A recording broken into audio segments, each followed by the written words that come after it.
that there is only one God worthy of worship and unconditional obedience, and that Muhammad sallallahu alaihi wasallam is his final messenger. We ask Allah to send his peace and blessings upon him, the prophets and messengers that came before him, his family and companions that served alongside of him, and those that follow in their blessed example until the day of judgment. And we ask Allah to make us amongst them. Allahumma ameen.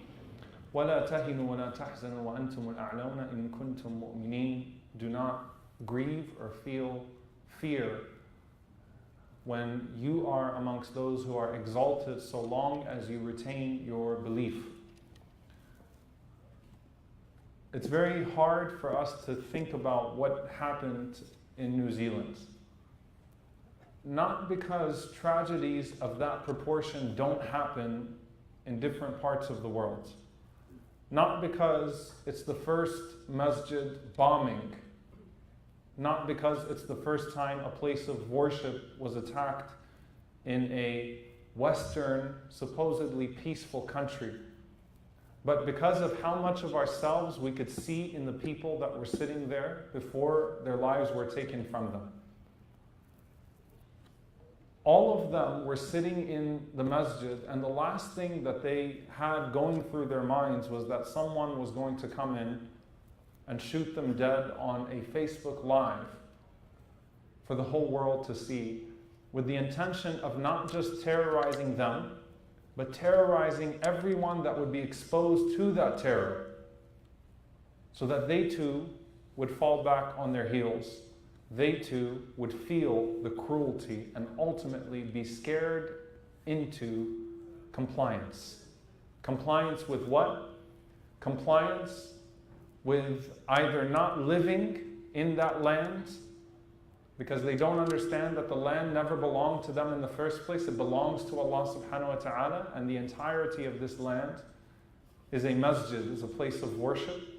Or that you are only allowed to exist in this place if you forsake everything about you that makes you different.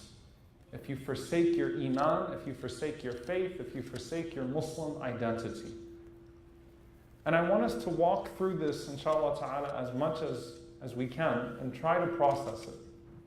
For the first part of it, that type of cruelty, أَتَقْتُلُونَ رَجُلًا أَنْ يَقُولَ رَبِّي اللَّهِ, do you kill a person because that person says that my Lord is Allah subhanahu wa ta'ala? That is quoted in the time of Fir'aun, the way that Pharaoh dealt with Musa alayhi salam, with the Prophet Moses, with Bani Israel, that they would be killed only because they say that their Lord is Allah subhanahu wa ta'ala. But they were victorious, those amongst them who retained their belief. That cruelty that we see in Surah Al-Buruj, where a group of people were thrown into a ditch and killed, massacred, because they said that their Lord was Allah.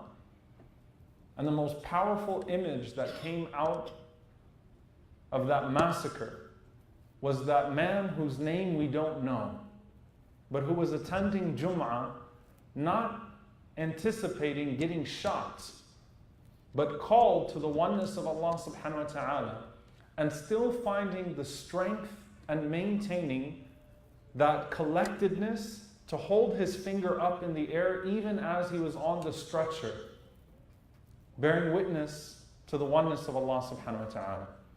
I'm not going to talk to the outside of the Muslim community right now. I want us to have an internal discussion about what it means to retain Iman, to retain faith in the face of all of this craziness.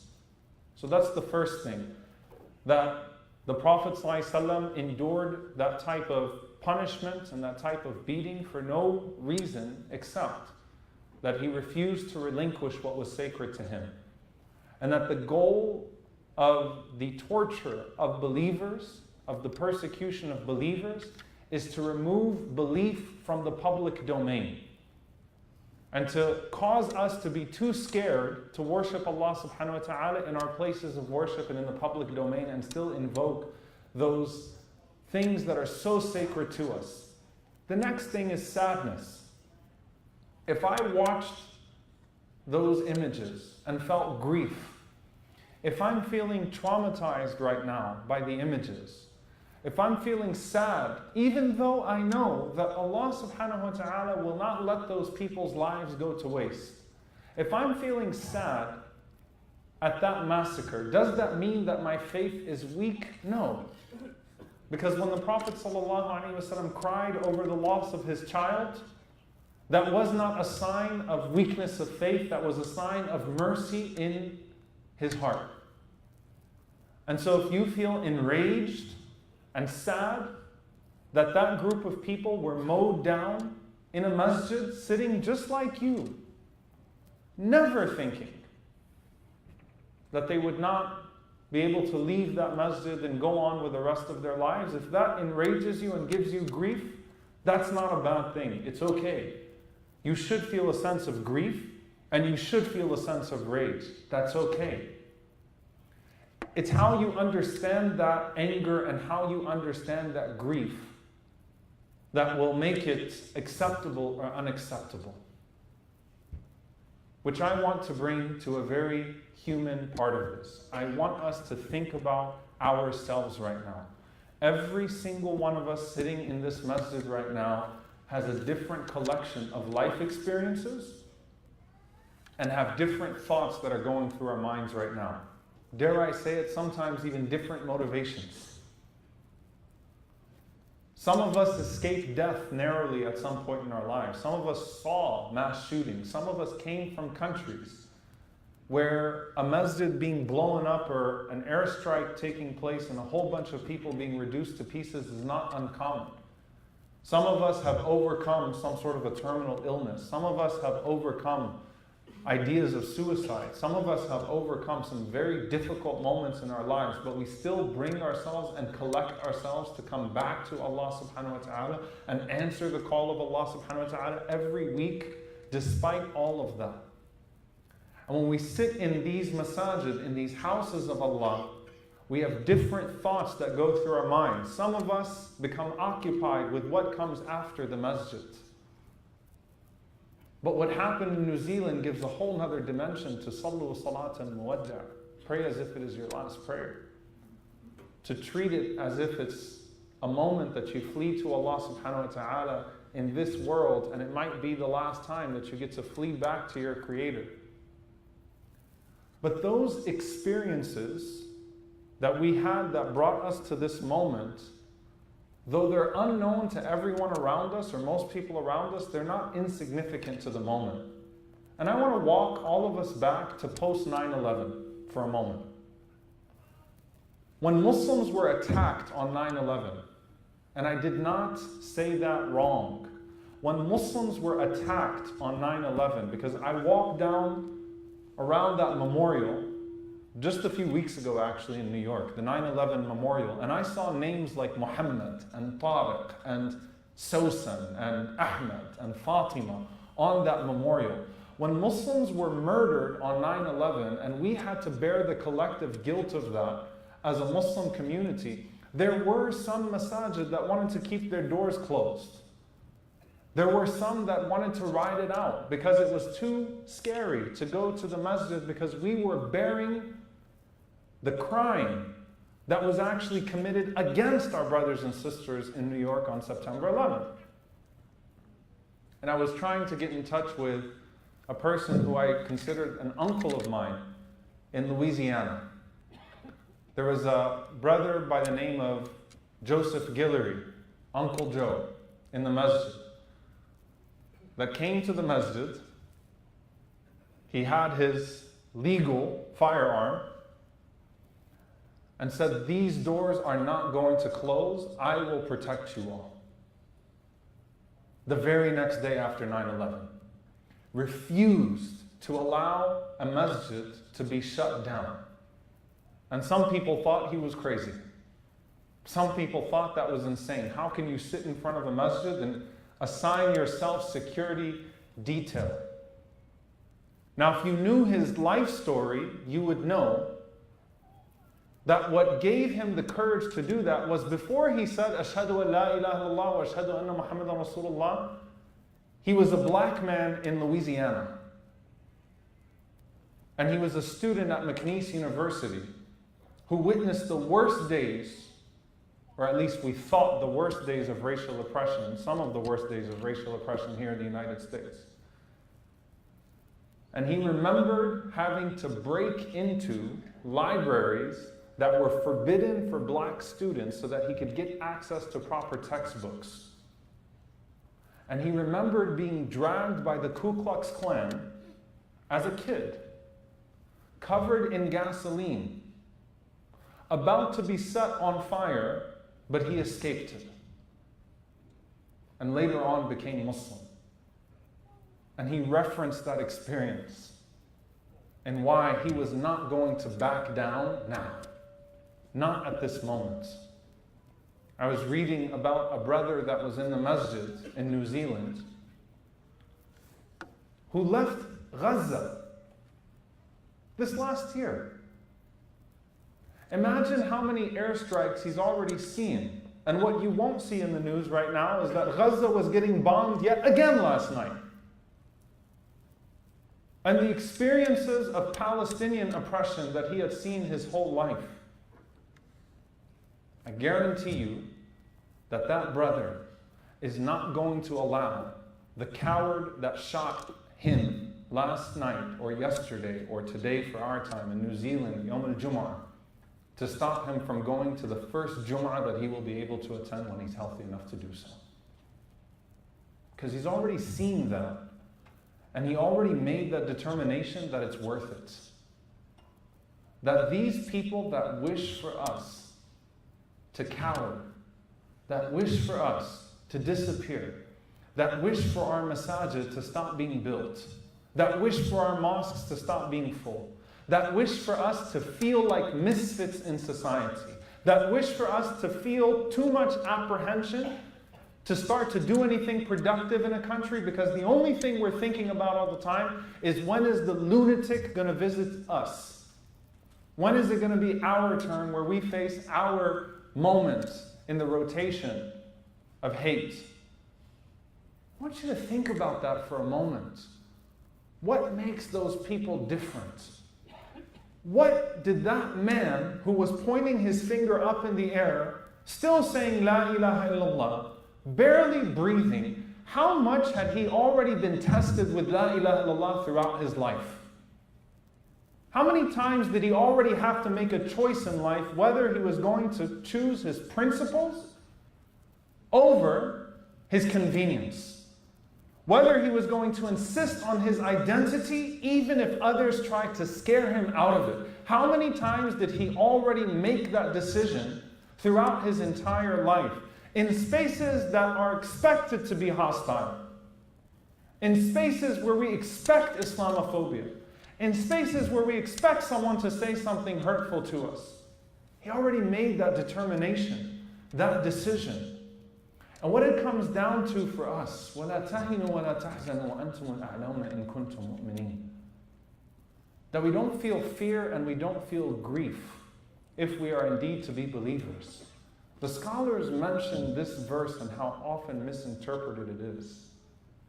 Fear is natural. Grief is natural. What Allah is saying is, do not let your fear or your grief cause you to flee from faith.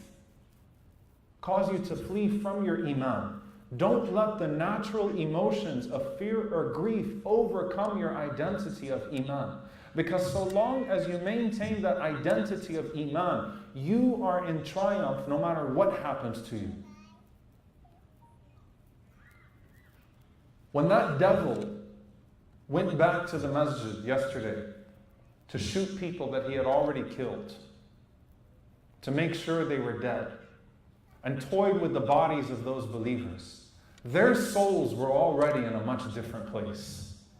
Because the Prophet ﷺ said that a shaheed, that a martyr, sees their place in Jannah at the first strike.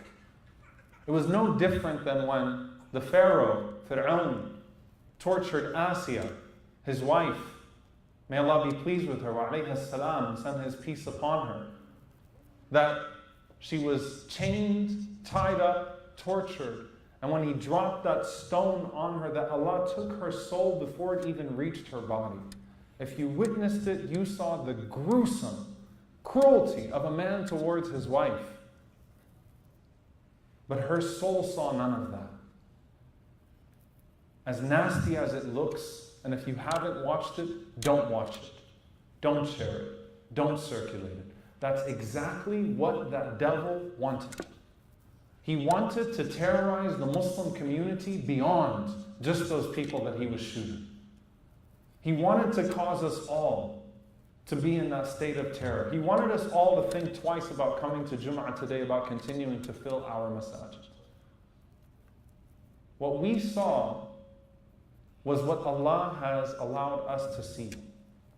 The images that come out are images that only project one dimension of what we are able to see. But I want us to challenge ourselves with two things. The first thing is this. New Zealand is a very far place away from us. Why did it hurt us so much to hear of 50 people being shot dead in New Zealand, despite its distance, when there are places that are actually much closer to us from a distance perspective, where that type of stuff becomes common? Syria is closer. Palestine is closer. Burma is closer. Why did that cause us so much? Because maybe, just maybe, we thought that we have purchased the right to be safe, even if other parts of the world are not. It's not the distance, it's the likeness of the circumstances, that you're in a first world country. Aren't you supposed to be immune to that?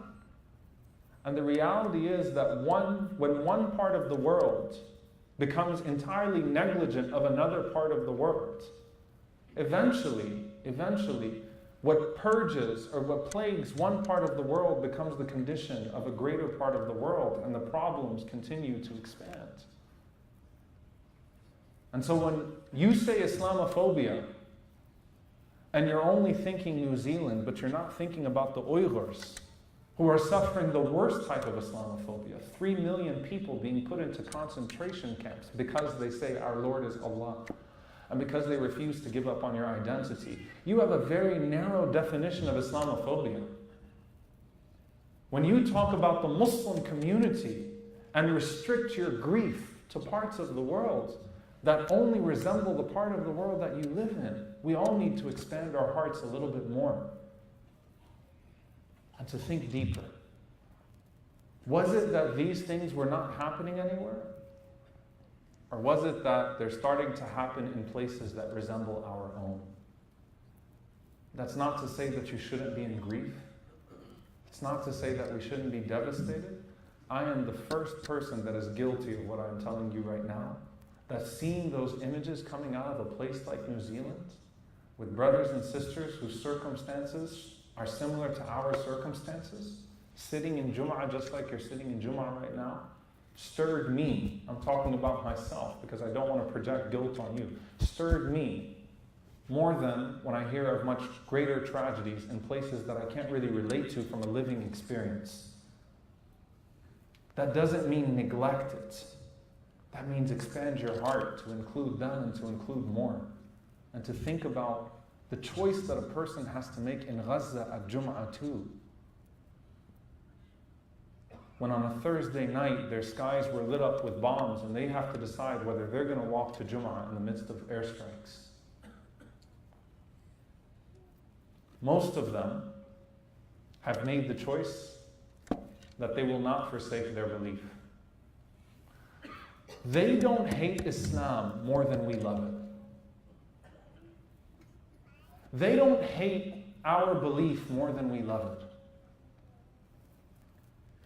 Umar radiallahu anhu used to seek refuge in Allah from that day, when evildoers were more committed to their evil than righteous people are to their righteousness.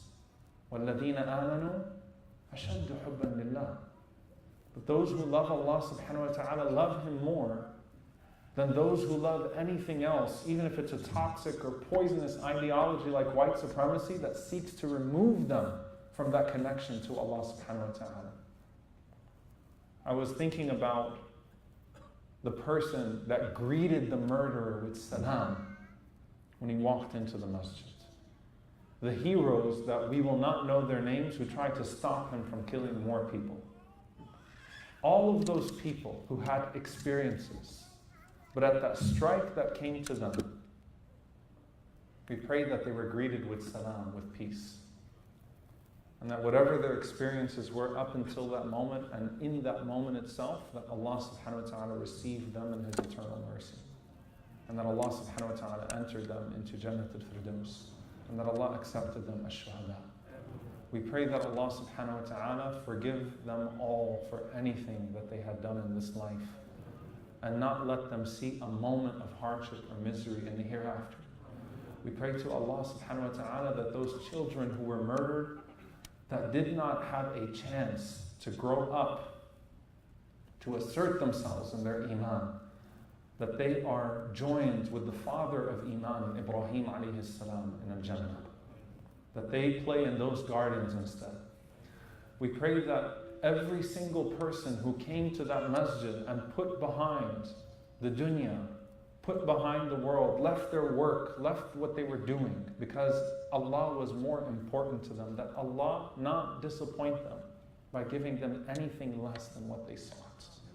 We pray that Allah subhanahu wa ta'ala replace their hardship with ease, that their families also are able to find the tranquility to long for that moment that they too get to leave the craziness that we've created in this world to the jannat that Allah subhanahu wa ta'ala has created and promised for the believers.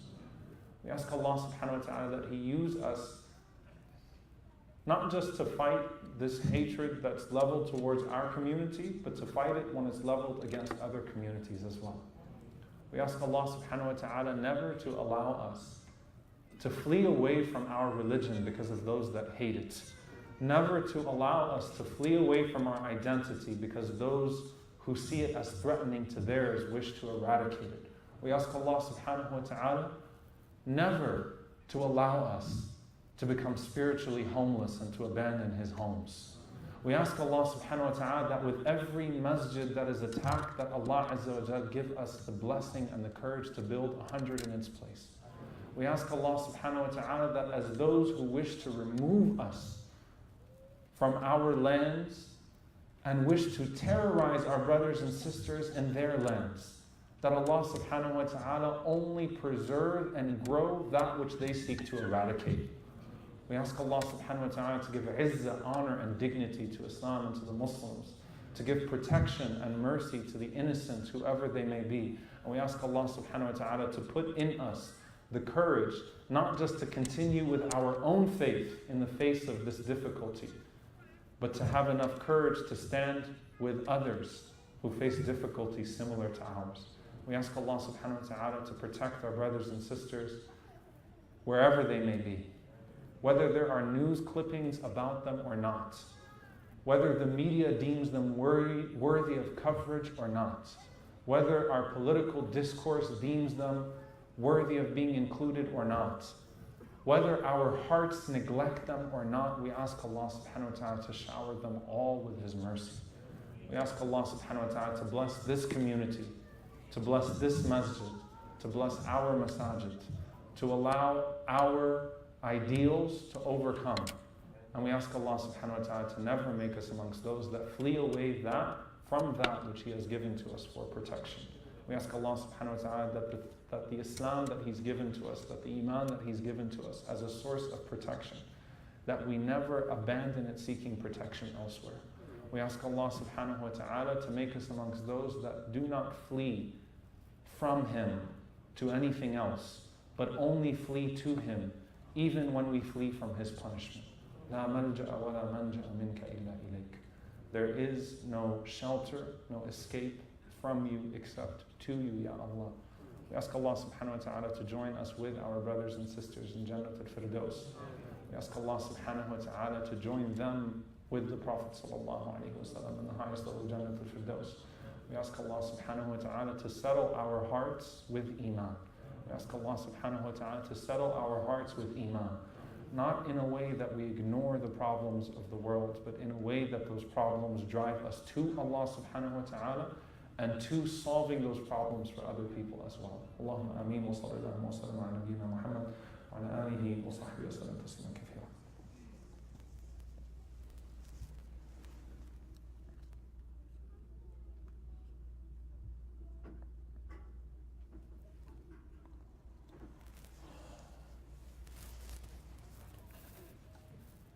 الحمد لله رب العالمين ولا عدوان إلا على الظالمين والعاقبة للمتقين اللهم صل وسلم وبارك على عبدك ورسولك محمد صلى الله عليه وسلم وعلى آله وصحبه وسلم تسليما كثيرا. Dear brothers and sisters, usually as a Muslim community, we are trying to project our best and we are trying to disassociate ourselves from something that's been thrown upon us even when we are the greatest victims of it. Let's take these moments, inshallah ta'ala, to grieve. This is our time as a community. This is our time as an ummah. This is our time to think of our brothers and sisters and not shy away from the fact that we will not allow those who seek to deny us a dignified existence with our Islam, with our Iman, with a capital I on both. We will not allow those who seek to deprive us of a dignified existence with our Islam and with our Iman to win. And we will not allow those who have committed themselves to division to disunite us. Tonight, inshallah ta'ala, there will be people coming from around the city of Dallas to the Islamic Association of North Texas and Richardson Masjid to show support. We should be grateful for that and we should commit ourselves to being supportive of others as well. But remember, وَلَا تَهِنُوا وَلَا تَحْزَنُوا وَأَنْتُمُ الْأَعْلَوْنَ إِن كُنتُم مُؤْمِنِينَ. اللهم اغفر للمؤمنين والمؤمنات والمسلمين والمسلمات الأحياء منهم والأموات إنك سميع قريب مجيب الدعوات. اللهم اغفر لنا وارحمنا واعف عنا ولا تعذبنا. ربنا ظلمنا أنفسنا وإن لم تغفر لنا وترحمنا لنكونن من الخاسرين. اللهم إنك عفو كريم تحب العفو فاعف عنا. اللهم اغفر لوالدينا رب ارحمهما كما ربونا صغارا. ربنا هب لنا من أزواجنا وذرياتنا قرة أعين وجعلنا للمتقين إماما. اللهم انصر المستضعفين في مشارق الأرض ومغاربها. اللهم انصر المستضعفين في مشارق الأرض ومغاربها. اللهم أعز الإسلام والمسلمين. اللهم أعز الإسلام والمسلمين. اللهم أعز الإسلام والمسلمين. اللهم أعز الإسلام والمسلمين وأذل الشرك والكاذبين ودمر أعداء الدين. اللهم أهلك الظالمين بالظالمين وأخرجنا وإخواننا من بينهم سالمين. عباد الله أن الله يأمر بالعدل والإحسان وإيتاء ذي القربى وينهى عن الفحشاء والمنكر والبغي يعظكم لعلكم تذكرون فاذكروا الله يذكركم واشكروه على نعمائه يزد لكم ولذكر الله أكبر والله يعلم ما تصنعون وأقم الصلاة.